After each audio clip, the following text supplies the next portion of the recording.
Aray! Aray! Ang sakit ng kamay ko! Ano ba yun? May nakita akong itlog! May natagpuan akong itlog sa may gubat! Natsu, ayos lang ba sa'yo kung tutulungan kitang palakihin ng itlog na dala-dala mo? Tutulungan mo talaga ako? Mukhang masayang mag-alaga ng itlog eh. Ang lawak ng loob kapag pumasok ka na. Kasyang-kasya tayo. Tara, upo muna tayo at magpahinga. Oo. Naisip ko tuloy na iisa tayong pamilya. Anong ibig mong sabihin? Ang pamilya, binubuo ng nanay, tapos syempre may kasamang tatay at hindi mawawala ang anak. Sa tingin ko, hindi rin masama ang naisip mo.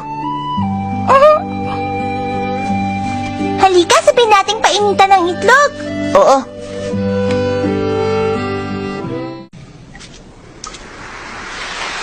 Malalamig na ng itlog. Bilisan natin!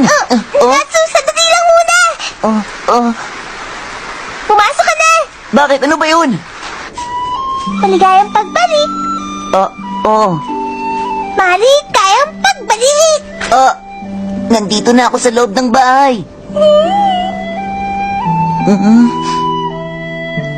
Ano kaya pagluto kita na makakain mo? Pahit ka ba? Teka, marunong ka magluto ng pagkain? Hindi kasing galing ng ate kong si Mira. Kapag tumanda tayo at nasa tamang edad, papayag ka na maging asawa mo ko, Natsu.